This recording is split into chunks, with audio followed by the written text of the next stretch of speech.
Hello. It's time to do some exercise. So that was a great present. In fact, all the presentations have been great. I'd like to see how many people were here in the 80s. No, you have to stand up. I'm sorry. It's a process of elimination. Okay, how many people then moved or were here in the 90s?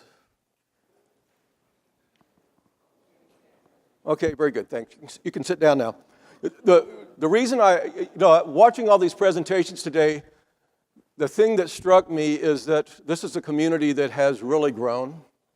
I mean, you can look at population growth, but if you look at the progress that was made in the community, old-timers would tell you, well, you know, we didn't really want that, but it happened anyway.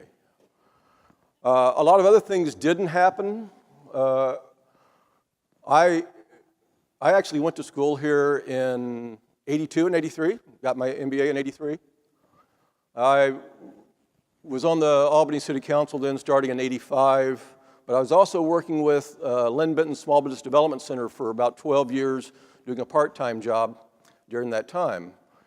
And what was interesting is I was watching the Lynn and Benton County economies.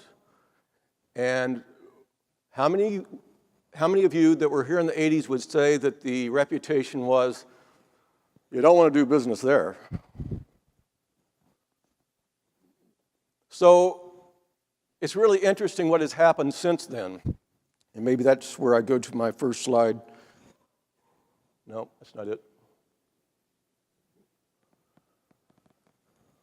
Benton County indicators. So I'm going to pull back here. You see something that happened in the past 10 years. You see, while manufacturing decreased by about 46%, the public sector picked up jobs. Benton County notoriously has the lowest unemployment in the state, always has since I've lived in the state. I moved here in '79. And the reason is because of the university. If anyone tells you anything else, they don't know what they're talking about. The university really means something here. Another thing, this is another graph that shows this manufacturing employment, a dramatic decline in manufacturing. And it's really important that you distinguish between manufacturing employment. I'm going to show you a video here in a moment that will explain that better, and for regular retail employment. Property values. Now look in here at this green commercial sector and look at residential. Residential's done great. But you see the green area, which is that commercial industrial property, kind of stayed the same, even declined. So an insufficient commercial property tax base. Now the reason that's important is dollar for dollar. It costs about $1.25 to provide service for every dollar that you pay in taxes on residential property. The flip side is it costs about 80 cents per dollar for every dollar you spend to serve commercial industrial property. And so you can't grow yourself out of an economy. In our property tax state, you can't grow yourself out of an economic downturn by just growing residential. And then this slide is just something that's interesting, kind of shows you the demographic change. The total 509J student enrollment going down, aging population, kids are moving away, no new jobs for younger folks. While OSU is growing and 509J is shrinking. So I think the city, the leaders in the city, certainly Mayor Manning that was here this morning and a majority of the council took note and said, something's happening here, we've got to change this. This is going the wrong direction. I think most of you know that for many years, those that were here in the 90s, you did great. I mean, the 90s was a growth time for the community and for Hewlett-Packard. At the height of Hewlett-Packard's employment here, counting contracted employees, they had about 9,000 employees. They were the largest private sector employer in the state at that time.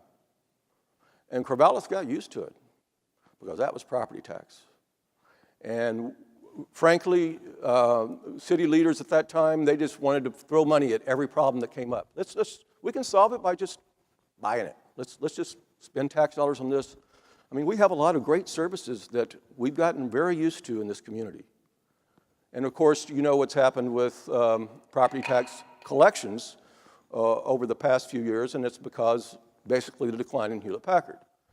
Now, there's a good side of that story that I'm going to show you in a moment, but anyway, the city leaders started looking at this, and they said, let's form an economic development commission. And it's true to Corvallis Forum, they form commissions and boards all the time because that's how you do things, and you study it. The difference this time is that they actually made action. They appointed a great commission. I mean, I won't go through it right now, but the people that are on our commission are just outstanding, not only citizens of the county, but business people and people that know how the economy works. In 2011, the EDC, the Economic Development Commission, on their own, these are smart people, 5 of them are PhDs, developed and the City Council endorsed an economic development strategy. First one that I ever knew of since I've been here in '79, that they actually had an economic development strategy that they were going to look at. And it was developed by some very smart people that are business people. In 2012, the county agreed to support the economic development strategy with the implementation of $100,000 a year for 2 years. We're into our second year now. We're hoping that we will get the support to continue what we're doing. And after I show you what we're doing, hopefully you will help us support that as well. Part of the strategy was to take economic development in-house. As you know, most of you know, economic development was farmed out for many years to various organizations. And while it worked in some ways, in other ways it didn't work. There is a reason that it works when you have economic development in-house. I am your advocate. No longer do you go to talk to a nonprofit person and say, hey, the city's really giving me all these issues, I've got all these regulations, all these problems. Now you can come to the city, me, and I can go into a planning meeting with you, and we can look for positive results. We have stories we can tell right now. If we could get the permission of the person who's sitting in the meeting with us to talk about it. But we have helped already in the past 16 months several developments that were stuck to get going. So anyway, it was important that we take it in-house. They hired me in 2012, and Amy, where are you? Oh, she's way there back in the back. She's throwing spitballs on. Amy is our economic development officer, and I'll talk more about her position later. So the economic development strategy then has these 3 areas that are the goals of the strategy.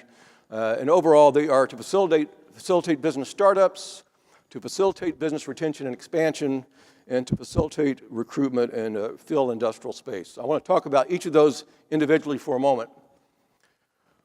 The last 2 nationally are generally what economic developers do. Many of them spend tons of money on recruitment, which is not very efficient, and then they spend money on business retention and expansion in some places.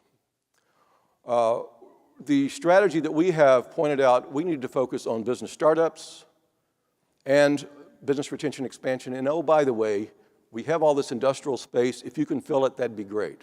So the priorities are a little bit different here than they were in other places where I have worked and other people I've associated with in the economic development field. Why is it different here? Well, because everything's different in Corvallis. No, the reason it's different here is because of the university. If you look at business startups, Kauffman Foundation came out with a study last year where they were looking at business startups per capita. We are the #1 community in the state in business startups per capita. The second is Bend, third is Portland. We are number 10 in the nation in business startups. And you say, well, why is that? Well, one reason, obviously, is the university and all the innovation that comes out of the university, the licensing that is done, and frankly, President Ray has, when he came in, he said, we need to change how we're doing this. There was a lot of licensing going on, there was a lot of innovation coming out of the university, and then it sat on a shelf because no one could take it to market. And so you've heard recently, last year rolled out to the Advantage Accelerator. We're pairing innovators now with entrepreneurial talent to help facilitate startups and hopefully keep them in the community. The mayor mentioned earlier today RAIN, the Regional Accelerator Innovation Network. It's a partnership between Eugene, Corvallis, OSU, U of O, cities of Springfield and Albany, the community colleges in both places, building a network that is actually an ecosystem to promote this startup community. So you'll see more of that happening. We're seeing startups all the time coming now out of, not only out of the university, but out of the community, and these programs are working with them to facilitate that. One thing that they found, the reason it wasn't working, and of course we saw this around the country, is innovators aren't necessarily good business people. They're not entrepreneurial, and they need that connection to the entrepreneurial talent that's in the community. With the Advantage Accelerator, they found 20 mentors right in our community that are helping them facilitate these startups. So we're the community piece and trying to link the community to that work that's going on at the university. Retention and expansion. You know, it's a no-brainer to us in economic development that it's easier to take care of those people that are in your community than try to recruit other people to your community. You need to have a program that does that. Amy's primary responsibility is to do this business retention and expansion. We have an account management program. She goes out and calls on traded sector businesses, and it does basically three things. One, it tells the business that we care. You'd be surprised when she goes and talks to people, she gets welcomed, and they say, oh yeah, that's really nice that the city or the county really cares enough to come talk to us about how can we build our business.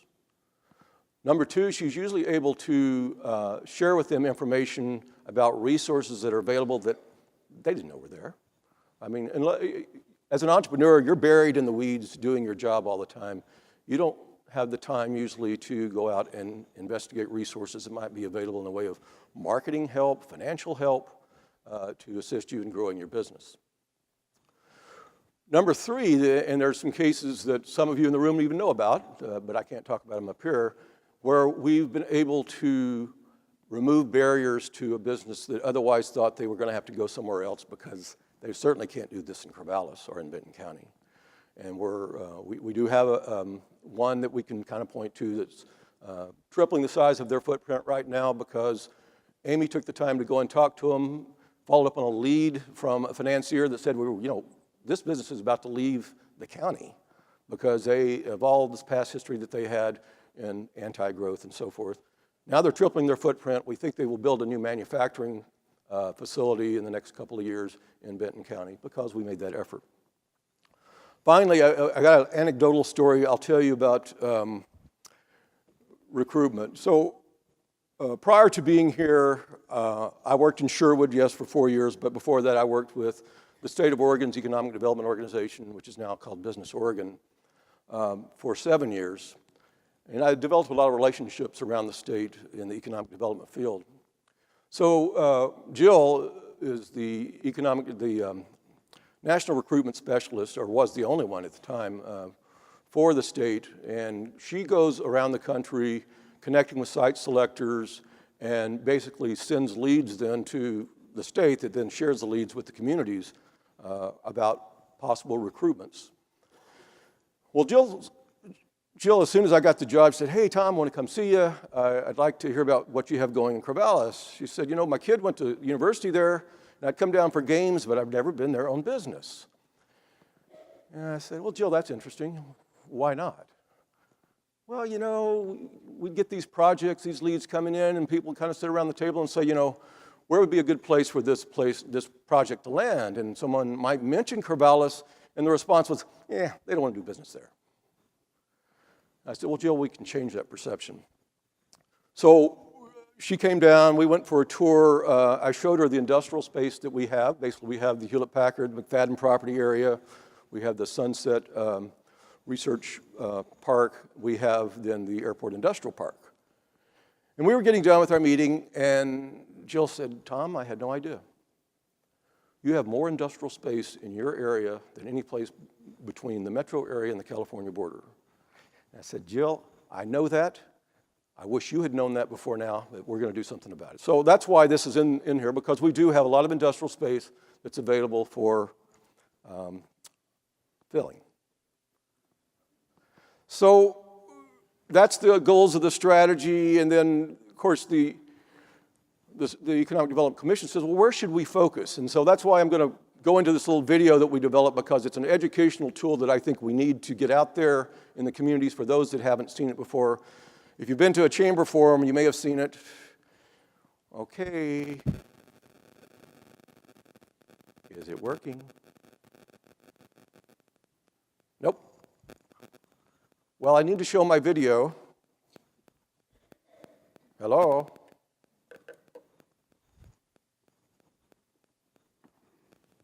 I'll talk about the 4 big ideas, and maybe we can go back to the video in a moment, but it's a traded sector video.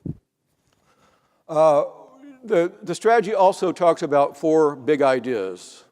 One was providing financing assistance to growing businesses. You know, there's a lot of financial assistance out there, and generally businesses just don't know about it. We will be putting on, hopefully in April, a business resources workshop. We are inviting not only Citizens Bank and OSU Federal Credit Union, who you've already heard from today, but the state of Oregon, Business Oregon, has financing programs. They have programs that will partner with traditional financing to do financing for businesses and very, I would say, high-risk businesses even. They kind of take and absorb some of that risk. We have the Council of Governments that has loan programs for the local area, and so we will be putting on this workshop. Of course, we have also the Willamette Angel Conference here. There's a local investing group that's looking at how we can do local investing in the area. Leveraging the OSU relationship, I talked to you about the Advantage Accelerator, about RAIN. We are definitely partners in that effort. Making land available in the permitting process work. Now, this is something that was started before I came on the job, but there is a kind of a 3-pronged effort coming out of community development to streamline permitting. Some of you are involved in that process. We hope to see it get better, and that's all I can say. One thing I can say is one leg of that was developing the whole project management concept, where when you come in with a project, you do come into the room with all these people. I heard that mentioned earlier today, but now you have a person that's going to lead you the whole way through the process, a project manager. We've seen that work now in 2 cases in the past 16 months where the client decided to pull the trigger and go ahead and do the project once they saw that there was a way to the end and there was certainty laid out for them. So we think it's working. It's a work in progress.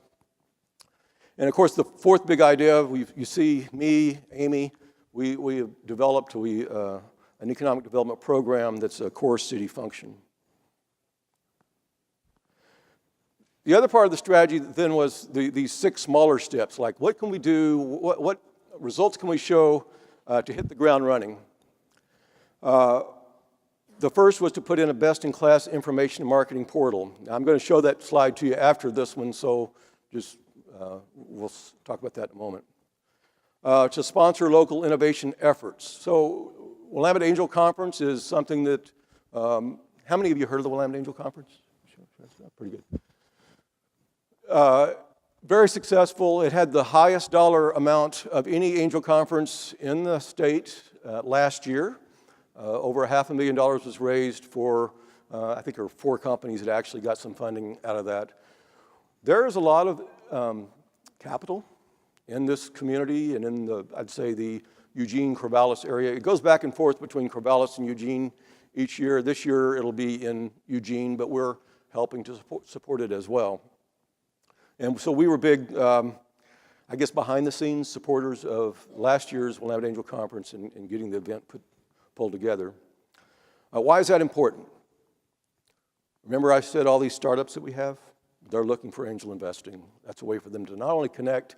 Maybe there were 4 winners, but there's more winners that come out of that because these other concepts get discussed, and then these funders come in other directions to help invest in their companies. Well, Lamont Innovators Network is another organization that is around after I got on board, kind of helped this hodgepodge of people that were working to try to provide assistance to the traded sector businesses in the area. We helped them form a 501c6, and so now they have an organization. We have monthly board meetings, and there's some organization around it. We have monthly pub talks, and have some pretty neat stuff happening, usually focused on traded sector and our startup community. Strengthen the city-county relationship to the business community. I mentioned the account manager program that Amy's doing. That's something that we've implemented. Nurture positive relationship with Business Oregon. Well, obviously, I worked there for 7 years. I know a lot of the people. That was an easy step to take. We have a great relationship with Business Oregon, and it's only going to get better. Pursue public and private economic development funding. We're working on that. I think that this whole idea of local investing is, with the Jobs Act, is still some regulation to be sorted out, but we're hoping to help especially connect businesses or potential businesses with the right financing vehicle for their business. It could be from, concept, startup, all the way to seasoned businesses that are out there looking for that expansion money. How am I going to expand? I need that $5 million to do the next expansion for my business. And provide a welcome function to key recruits. You may understand this without me explaining it, but I'll explain it anyway. We have NewScale.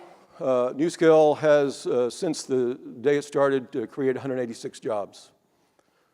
How do you recruit nuclear engineers to Corvallis, Oregon? Sometimes they need a little help. They have a trailing spouse that needs a job or needs to be comfortable that I can live in this community that's a farm town, maybe a college town, don't know what it is. There's an organization that already exists in Corvallis, Benton County, Civic Outreach. They do a great job in basically showcasing the community for, privately for executives or for new recruited businesses in the area. So we've had great success in partnering with them to do that function. So I mentioned the web portal. What we did last year, we rolled it out last fall, October, I believe, 2013. Basically developed this, not only the website, but we developed a branding.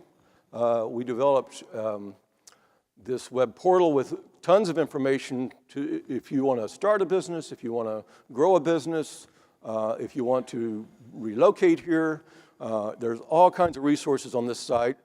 I'm proud to say that last fall at the Oregon Economic Development Association statewide organization conference, we won the Excellence in Promotion and Advertising Award for our work with this.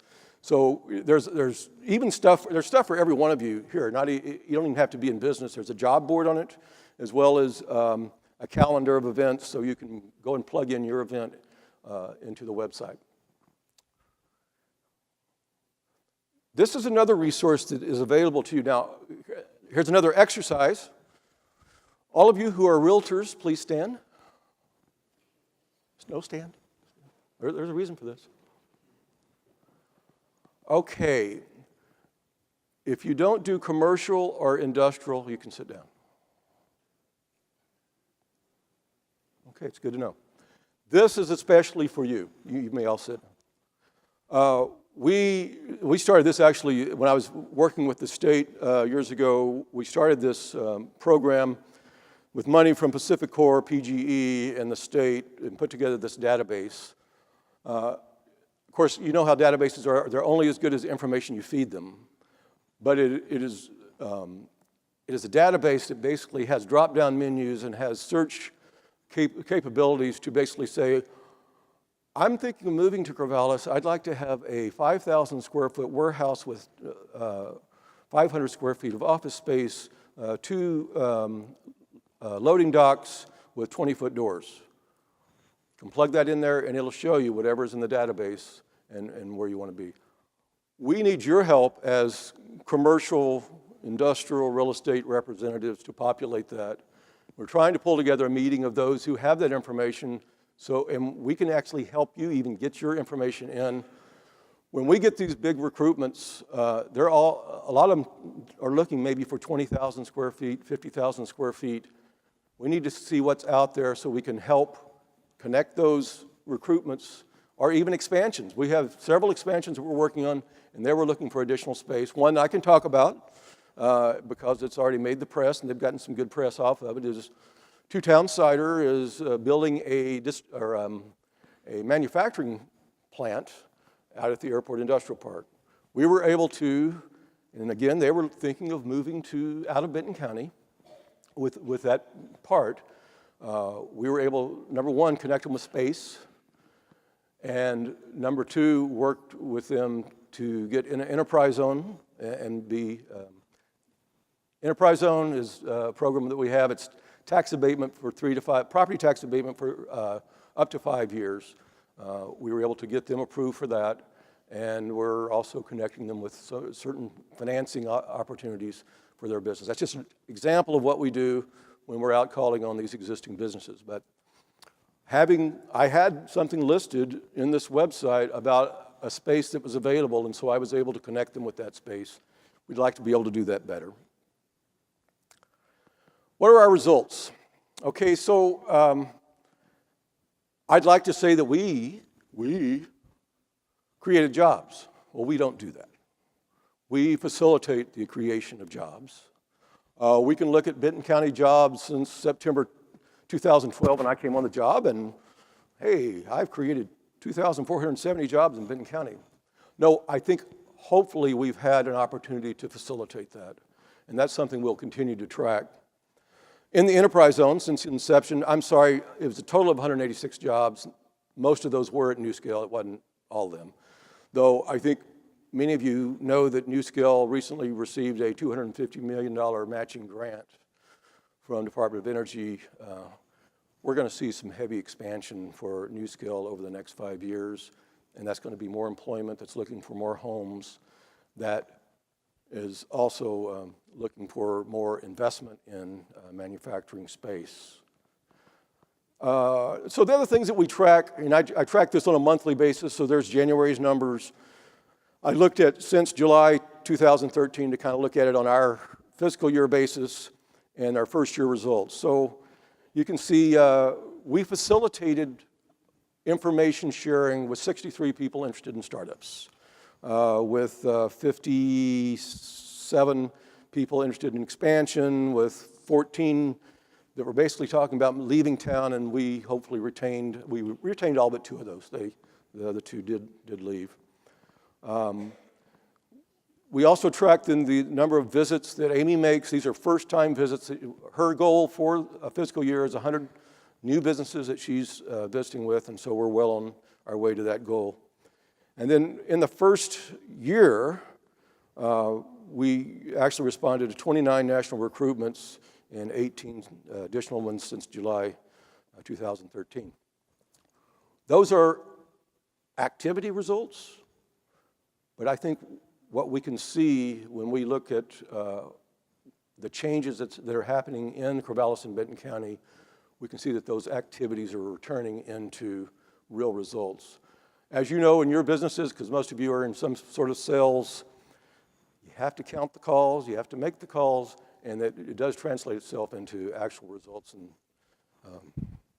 after a while. Okay, so what's happening in manufacturing employment? I like this slide because I see this right here. So here was this manufacturing decline since 2002, and it was just down, and it looks like it's flattening out. I think that's something good. That's good information for us. This shows the change in manufacturing 2002 to 2012, still that 46% decline in manufacturing. And of course, the increases in professional and business services, education and health services, healthcare and social assistance. Do those people pay property taxes? For the most part, they don't. That's why we need to flip this around and increase the manufacturing sector. Yeah, this just shows why, another reason why. Look at the average pay of people in manufacturing versus those other areas. Incomes are higher in manufacturing. Those people stay, hopefully, in your community. They buy houses. They buy other goods and services. This is the other one that I think you're familiar with. But if you look here at total assessed value, is going to continue to go up until it reaches this. And then you see total real market value, and you saw the decline right here. But we're hoping that that's leveling off right there. Of course, that was 2012. I think we have better numbers now for 2013. But that's good news as well. And then this is a bigger slide of the one that I showed you earlier. This is positive news right here. You see the commercial industrial values actually increasing from right in here. They were higher here, they were higher here, and then this is, of course, 2008 when everything tumbled. But you see them getting bigger, and so that's good news as well. And I wish I could have played my video because I think it's one of the more important things. And so James is going to help me do that right now. Maybe.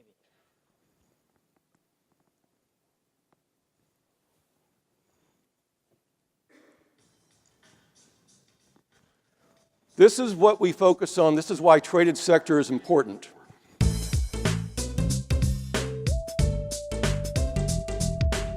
Understanding the importance of traded sector businesses and primary jobs is crucial in developing an effective and sustainable economic development strategy for your community. The creation and retention of primary jobs is one of the only true providers of economic development. Traded sector businesses are those that produce something, be it services, goods, or ideas that are consumed outside of the community. The revenue generated by these types of businesses is valuable because it brings new wealth into our community. The jobs that are produced by these traded sector firms are known as primary jobs. These jobs can come from any kind of a value-added service provider or product that gets exported from the community. From there, the counterpart to primary jobs are then secondary jobs. Secondary jobs provide services to businesses as well as the general populace. The chief difference between the two is that one is a wealth creator and the other is a wealth circulator. In the case of economic impact, not all jobs are created equal. Primary jobs don't come from just manufacturing. Primary jobs come from any kind of value-added service or product that gets exported. As a general rule, secondary jobs will develop as a result of having primary jobs and a thriving traded sector community who are able to pay for their services. This does not mean, however, that secondary jobs are unimportant. They are a crucial piece of the economic puzzle because they provide key aspects of support that are necessary for a business and its employees to grow and thrive. A business or an individual is a consumer, and they need suppliers to their business. They need services. Individuals need groceries. They need retail products. They buy automobiles. When thinking of the Corvallis-Benton County economy, the main goal of economic development is to continually push resources into the community. Resources such as financing assistance, land and building resources, efficient and predictable development review process, and business information resources. But in every economy there are cracks. So as you're working to create more primary jobs, you're also experiencing leakage, meaning there are companies and individuals in your local economy that can't get everything they need in your geographic area. This means they have to go outside of your community to make certain purchases. If you're not focused on putting more primary jobs into your economy, then eventually it will stagnate. So, in order to achieve this goal of economic prosperity in Corvallis-Benton County, the Economic Development Commission created the Economic Development Strategy, which focuses on 3 key areas the Commission felt had the greatest potential opportunity. These areas are a diverse entrepreneurial traded sector community of startups and innovation spinouts, organic growth and retention of growing companies, which are already located in Benton County, and by leveraging local assets and partnerships such as Oregon State University and ONAMI, as well as the highly educated citizenry of our community. The economic development strategy is a focused effort that's driven by rigorous, achievable, and measurable goals that are consistent with community values.